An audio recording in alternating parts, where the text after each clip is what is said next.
ఓం విఘ్నేశ్వరాయ నమః, సరస్వత్యై నమః. మాతృదేవో భవ, పితృదేవో భవ, ఆచార్య దేవో భవ, అతిథి దేవో భవ. హరి ఓం తత్సత్. శ్రీ భాగవత కథా శ్రవణము ఎన్నో జన్మల పుణ్యమురా, ఎన్నో జన్మల పుణ్యమురా. శ్రీ భాగవత కథా శ్రవణము ఎన్నో జన్మల పుణ్యమురా, ఎన్నో జన్మల పుణ్యమురా. 7 జన్మముల పాపహరణము,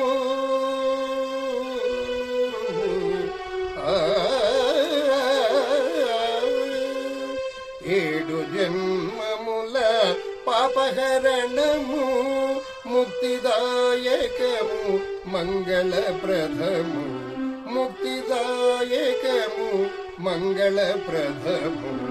శ్రీ భాగవత కథా శ్రవణము ఎన్నో జన్మల పుణ్యమురా, ఎన్నో జన్మల పుణ్యమురా.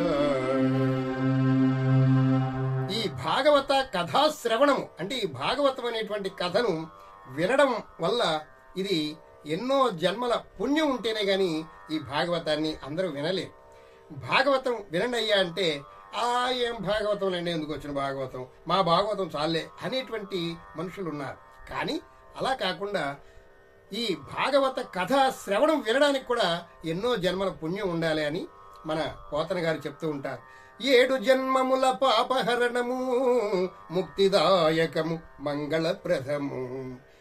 ఈ భాగవతం వింటే గత 7 జన్మలలో చేసినటువంటి పాపమంతా నశించిపోతుందిట. అలాగే ముక్తిదాయకము మంగళప్రదము. ముక్తి అంటే మోక్షాన్ని ప్రసాదించేది. మోక్షం అంటే ఎల్లప్పుడూ ఆనందంగా మనల్ని ఉంచగలిగేదే మోక్షం. ఒకప్పుడు అలా ఉండగలుగుతున్నాం మనం, కొంతసేపు ఆనందంగా ఉంటున్నాం, కొంతసేపు దుఃఖాన్ని అనుభవిస్తున్నాం. ఇలా ఆ దుఃఖం వచ్చినప్పుడు తట్టుకోలేకపోతున్నాం, ఆ దుఃఖాలకి ఓర్చుకోలేకపోతున్నాం. అందుచేత మోక్షాన్ని కలిగించవయ్యా పరమాత్మ అని మన ముముక్షువులందరూ వేడుకోవడానికి కారణం ఏమిటంటే, మోక్షం అంటే ఏమిటంటే అదేదో ఒక పదార్థం కాదు, అదేదో మనకు దొరకడం, అది మనం తినడం అలాంటిది ఏమి ఉండదు. మోక్షం అంటే ఏమిటంటే ఎల్లప్పుడూ ఆనందంగా ఉండగలిగేటువంటి స్థితి మనకి, మన మనస్సుకి, మనకి జ్ఞానామృతాన్ని మనం తాగాలన్నమాట. ఈ జ్ఞానామృతం ఎల్లప్పుడూ ఆనందంగా ఉండగలిగేటువంటి స్థితి మనకు కావాలి అంటే మనకి జ్ఞానామృతం దొరకాలి. ఆ జ్ఞానామృతం ఎక్కడ ఉందయ్యా అంటే ఎక్కడ లేదయ్యా, ఎన్ని వెతికినా ఎక్కడ వెతికినా ఏమీ లేదు, ఈ భాగవతంలో ఉన్నది. భాగవతాన్ని ఎవరైతే శ్రద్ధగా చక్కగా వింటారో, అర్థం చేసుకుంటారో వారికి ఈ అమృతం దొరికినట్లే, మోక్షం లభించినట్లే అని పోతన గారు చెప్తూ ఉంటారన్నమాట. అలాగే చిలకగా దేవతలు రాక్షసులు చిలకగా హైలేసా హైలేసా హో హైలేసా, హైలేసా హైలేసా హో హైలేసా. గత ఎపిసోడ్లో వారుని అనేటువంటి కన్య వచ్చింది, అది రాక్షసులు తీసుకున్నారని ఆ కథ మనం చెప్పుకున్నాం. తర్వాత ఇప్పుడు అలా చిలుకగా ఒక అందమైనటువంటి యువకుడు ఒక అమృత కలశాన్ని పట్టుకొని చాలా అందంగా ఉన్నాడట. ఆ యువకుడు చాలా బలిష్టంగా ఉన్నాడు, చక్కగా ఆ శ్రీహరి అంశతో ఉన్నట్టుగా, సాక్షాత్తు శ్రీహరి ఏమో అన్నట్లుగా భ్రమింపజేసేలాగా అంత అందంగా ఉన్నటువంటి నవ యవ్వన యువకుడు ఒక అమృతాన్ని కలశాన్ని పట్టుకొని ధన్వంతరి అని పైకి, ఆ పాల సముద్రం నుండి పైకి వచ్చాట.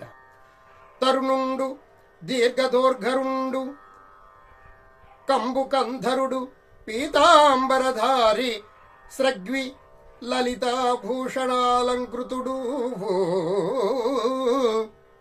అరుణాక్షుడు ఉన్నతోరస్కుడు అత్యుత్తముండు నీలకుంచిత కేశ నిహుండు జలధర శ్యాముండు మృగరాజ సత్వశాలి మణికుండలుండు రత్న మంజీరుడు అచ్యుతు అంశాంశ సంభవుడు అమలమూర్తి భూరియాగ భక్తో ధన్వంతిరియనగా అమృత కలశ హస్తుండై నిఖిల వైద్య శాస్త్ర నిపుణుండు ఆయుర్వేది వేల్పు వెజ్జు కడలి వెడలి వచ్చే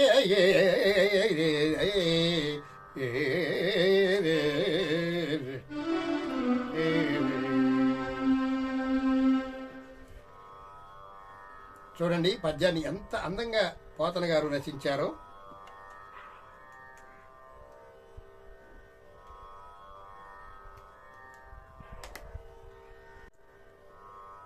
యువకుడు పొడవైన చేతులు కలవాడు, శంఖం లాంటి మెడ కలవాడు, పచ్చని వస్త్రం కట్టుకున్నటువంటి వాడు, పూలమాలతో ఆభరణాలు ధరించినటువంటి వాడు, ఎర్రని కన్నులు గలవాడు, నల్లని జుట్టు కలవాడు, సింహం వంటి బలం కలవాడు, మణికుండలాలు రత్న రూపురాలు ధరించిన వాడై శ్రీహరి అంశతో పుట్టినవాడు, నిర్మలమూర్తి, యాగభాగాలు పొందేవాడు, ఆయుర్వేదం తెలిసిన వైద్యుడు. అటువంటి ధన్వంతరి అమృత కలశాన్ని పట్టుకొని పాలకడల నుండి పైకి వచ్చాడు. అమృతం వచ్చిందని తెలుసుకున్నారు అందరూ కూడా. చూడండి ఎంత చక్కగా వర్ణించారో పోతన గారు. తరుణుండు దీర్ఘధరోధరుండు కంబుధరుండు పీతాంబరధారి స్రగ్వి లలితాభూషణాలంకృతుడు అరుణాక్షుండు ఉన్నతోరస్కుడు అత్యుత్తముండు నీలకుంచిత కేశ నివహుండు జలధరశ్యాముండు మృగరాజ సత్వైశాలి మణికుండులుండు రత్న మంజీరుడు అచ్యుత అంశా సంభవుడు అమలమూర్తి భూరి యాగభోక్త ధన్వంతిరి అనగా అమృత కలశ హస్తుండు నిఖిల వైద్య శాస్త్ర నిపుణుండు ఆయుర్వేది వేల్పు వెజ్జ కడలి వెడలి వచ్చే శేషపద్యాన్ని ఎంత అందంగా రాశారో చూడండి పోతన గారు. అలా ధన్వంతరి అమృత కలశాన్ని పట్టుకుని అలా ఎప్పుడైతే పైకి వచ్చాడో అందరికీ అర్థమైపోయింది, దేవతలకి రాక్షసులకి అందరికీ అర్థమైపోయింది. అమృతం అమృతం అమృతం వచ్చేసింది, అమృతం వచ్చేసింది, అమృతం వచ్చేసిందని ఎంతో ఆనందంగా ఉత్సాహంగా ఆ వాసుకుని రాక్షసులు వదిలేశారు, దేవతలు వదిలేశారు, అందరూ పరుగులెట్టారు ఆ ధన్వంతరి దగ్గరికి. ఆ వెంటనే రాక్షసులలో బలవంతుడైనటువంటి వాడు ఆ అమృత కలశాన్ని ఆ ధన్వంతరి దగ్గర అలా తీసుకొని ఆ అమృత కలశాన్ని పట్టుకుని పరిగెడుతూ ఉన్నాడు. ఈ అమృత కలశం నాకు కావాలి, నాకు కావాలి, నాకు కావాలని పరిగెడుతూ ఉన్నాడు. ఆ అమృత కలశం పరిగెడుతుంటే వాడికంటే బలవంతుడైనటువంటి రాక్షసుడు ఇంకొకడు ఆ అమృత కలశాన్ని వాడి చేతుల్లోంచి లాక్కొని వాడు వీడిని గెంటేసి వాడిని పరిగెట్టడం మొదలుపెట్టారు. ఇలా ఒకరి వెంట ఒకరు పరిగెడుతూ ఉన్నారు. దేవతలందరినీ ఒక్క చేత్తో ఇలా అనగానే దేవతలందరూ బలహీనంగా ఉన్నారు కాబట్టి వాళ్ళందరూ పడిపోయి ఏం చేయాలో అర్థం కావట్లేదు. ఆ రాక్షసుడు ఆ బలశాలి అయినటువంటి రాక్షసుడు అమృత కలశాన్ని పట్టుకుని వెళుతూ ఉన్నాడు. వాడి వెనకాల ఇంకొక రాక్షసుడు పరిగెడుతున్నాడు. కొంతసేపు ఒకడు, కొంతసేపు ఇంకొకడు రాక్షసులు అలా లాక్కుంటూ ఒకరు లాక్కుంటూ ఆ సముద్రం ఒడ్డున పరిగెడుతూ ఉన్నారట. ఈ దృశ్యం చూశారు ఆ శ్రీహరి. ఆ వాసుకుని దేవతలు రాక్షసులు వదిలేశారు. ఆ వాసుకి నెమ్మదిగా తన మార్గం ద్వారా తన ఎక్కడికి వెళ్ళాలో అక్కడికి వెళ్ళిపోయాడు. కూర్మావతారంలో ఉన్నటువంటి శ్రీహరి వెంటనే పైకి వచ్చాడు. ఈ దృశ్యాన్ని చూస్తూ ఉన్నాడు. దేవతలందరూ కింద పడిపోయారు, బలహీనులై పడి ఉన్నారు. అలాగే రాక్షసులు అలా పరిగెడుతూ ఉన్నారు, అమృత కలశాన్ని పట్టుకుని పరిగెడుతూ ఉన్నారు ఒడ్డుకి.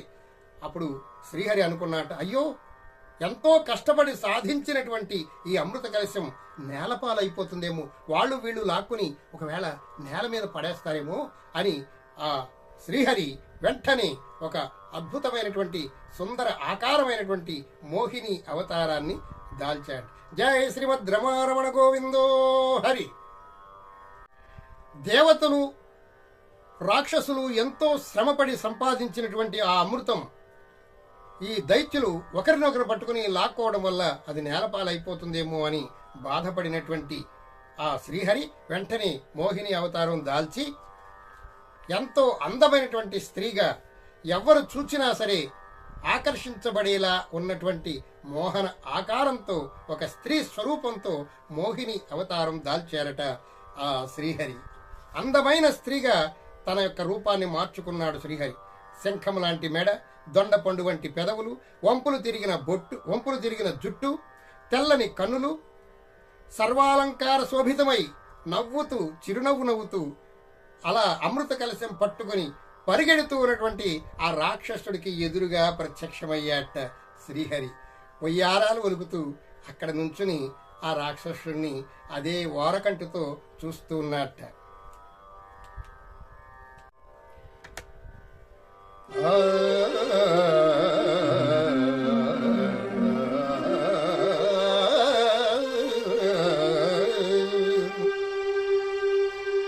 ఆ మోహిని రూపంలో ఉన్నటువంటి శ్రీహరి ఆ రాక్షసుల్ని ఆకట్టుకోవడం కోసం పాలిండ్లపైనున్న పయ్యద జారించి మెల్లన చక్కనొత్తు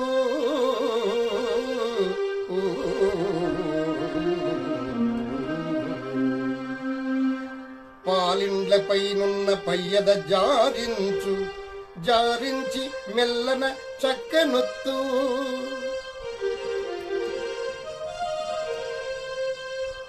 తన పైట చెంగుని అలా జారబెడుతూ ఉన్నట్ట. మళ్ళీ సిగ్గు వేసినట్లుగా మళ్ళీ దాన్ని అలా సవరించుకుంటూ ఉన్నట్ట. మోహిని రూపంలో ఉన్నటువంటి శ్రీహరి. మనం ఇప్పటి నుంచి మోహిని అని అనుకోవాలి, శ్రీహరి అని మర్చిపోవాలి. పాలిండ్లపైనున్న పయ్యద జారించి మెల్లన చక్కనొత్తు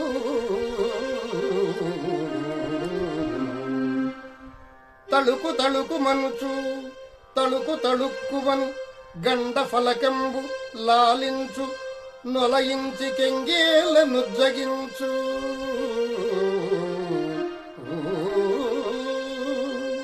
తళుక్కున గండ ఫలకంబు లాలించు నొలయించి కెంగేల నుజ్జగించు. తళుకుమనేలాగా తన చెక్కిళ్లను ప్రదర్శిస్తూ మళ్ళీ సిగ్గుతో రెండు చేతులు ఇలా దాచుకుంటూ ముఖం దాచుకుంటూ అందచందాలన్నీ ఒలకపోస్తుంది మోహిని. కడుమెరుంగులు వారు అల్లార్చి రెప్పల నండగొలుపు. కడుమెరుంగులు వారు అల్లార్చి రెప్పల నొండగొలుపు.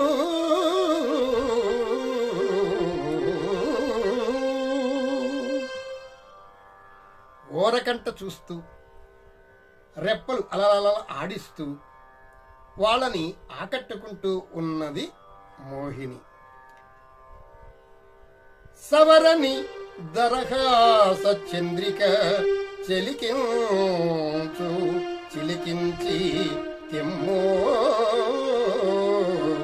చిక్కివరచు.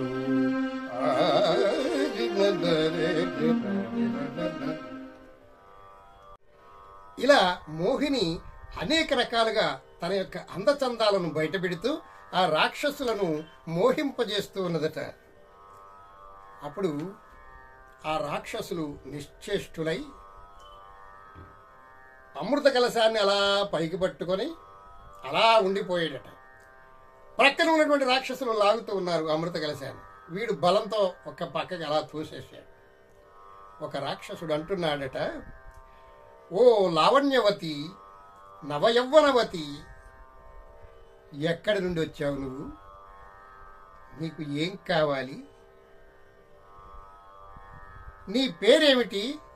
నీవు ఎవరి దానవు?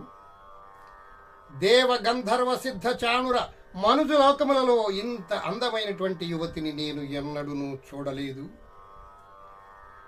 మా హృదయము కదిలించావు.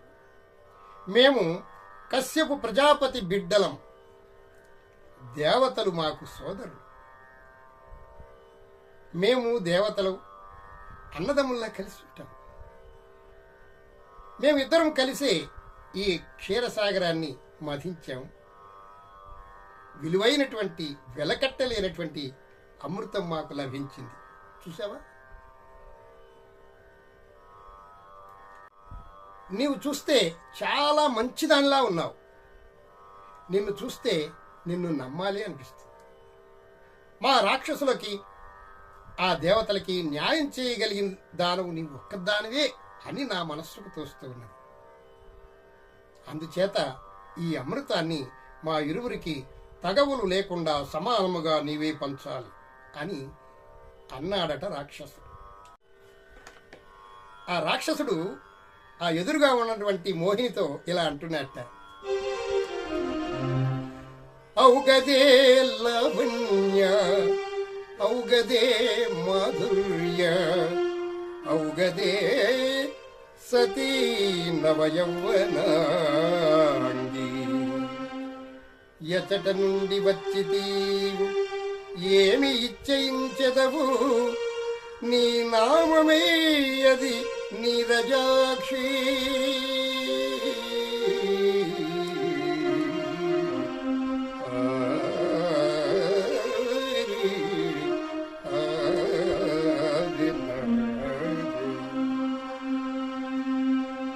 ఉదయ రవిచంద్రిక అంటారు ఈ రాగాన్ని. ఔగదే లావణ్య, ఆహా ఎంత లావణ్యంగా ఉన్నావు నువ్వు. ఔగదే మాధుర్య, ఎంత మధురంగా ఉన్నాయి నీ మాటలు. ఔగదే సతి నవయవ్వనాంగి, నవయవ్వనంలో ఉన్నావు, చాలా అందంగా ఉన్నావు, నా మనసుని దోచుకున్నావు అనుకో నువ్వు. ఎట నుండి వచ్చితీవు, నువ్వు ఎక్కడి నుంచి వస్తున్నావు, నిన్ను ఇంతకు ముందు ఎప్పుడు నేను చూడలేదే. ఈ ముల్లోకాలు మేము తిరుగుతూనే ఉంటాం, కానీ నిన్ను ఎక్కడ చూడలేదే.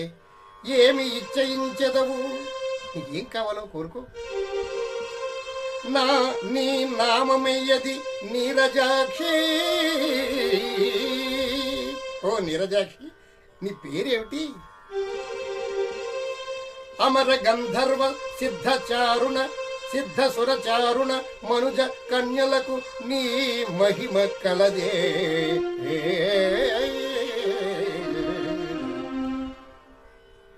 దేవతలకు గాని, గంధర్వులకు గాని, సిద్ధులకు గాని, చారుణులకు గాని, మనుజులకు గాని నీకున్నటువంటి అందం ఎవరికైనా ఉన్నదా అసలు ఈ లోకంలో? ఎంత అందంగా ఉన్నావు. ప్రాణ చిత్త ఇంద్రియ పరిణామదాయి నిర్మించబో విధి నిన్ను.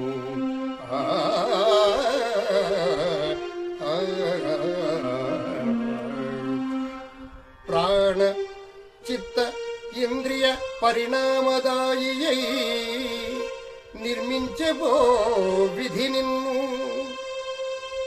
ఆ బ్రహ్మ నిన్ను ప్రత్యేకంగా తయారు చేశాడు. వనిత వనిత కశ్యపు సంతతి వారము మేము ఎవరనుకుంటున్నావు? కశ్యప మహాముని యొక్క కొడుకులం, భ్రాతలము సురలకు. మేము చెడ్డవాళ్ళం అనుకుంటున్నామేమో. మాకు ఆ దేవతలకు మేము అన్నదమ్ములు, మేము అందరం కలిసిమెలిసి ఉంటాం. భ్రాతలము సురలకు, ఆ దేవతలకు మేము అన్న తమ్ముళ్ళు లాంటి వాళ్ళం. నిద్ధ పౌరుషులము, మేము చాలా పౌరుషం గలవారము సుమా. జ్ఞాతులకు మాకు ఏకార్థ సంగతులకు బాలు తీరని అర్థం పంచియము.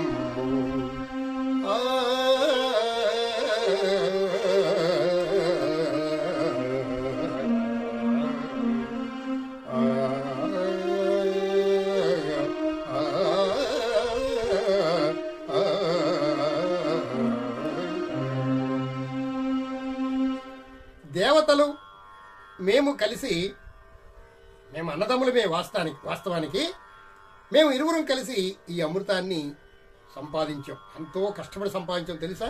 ఇది చాలా విలువ కలిగినటువంటిది. దీని విలువ నీకు చెప్తే అర్థం కాదులే, నీకు తెలియదులే. కానీ నీ మొహం చూస్తుంటే చాలా మంచిదానిలా ఉన్నావు, చాలా అందంగా ఉన్నావు. నువ్వు సక్రమమైనటువంటి న్యాయం మాకు చెయ్యగలవు అని నాకు నమ్మకం దోస్తుంది. నీవు అంత సుందరంగా సౌకుమార్యంగా ఉన్నావు కాబట్టి ఈ అమృత కలశాన్ని నీకు ఇస్తున్నాను. మా అన్నదమ్ములకి మేము కష్టపడి సంపాదించాం, దేవతలు రాక్షసులు కూడా మేమందరం కష్టపడి సంపాదించాం. ఇది మాకు సమానంగా నీవైతే పంచగలవు అని నాకు నమ్మకం తోస్తుంది. ఏమంటావు అన్నారు.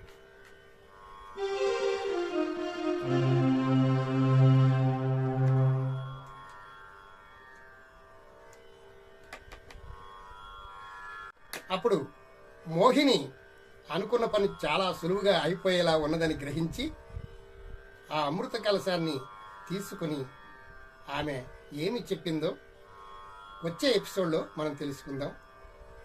జగన్మోహిని అవతారంలో ఉన్నటువంటి శ్రీమన్నారాయణమూర్తి కథ ఎవరైతే వింటారో వారికి ఎక్కడా లోటు అనేటువంటిది ఉండదు.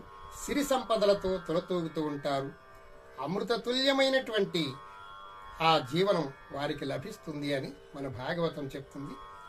ఈ అమృతాన్ని దేవతలకు మాత్రమే ఆ శ్రీహరి మోహిని అవతారంలో ఉన్నటువంటి ఆ శ్రీహరి ఎలా పంచగలిగాడో వచ్చే ఎపిసోడ్లో మనం తెలుసుకుందాం. అంతవరకు స్వస్తి. సర్వే జనా సుఖినో భవంతు. సమస్త సన్మంగళాని సంతు. హరి ఓం తత్సత్. జై శ్రీమన్నారాయణ.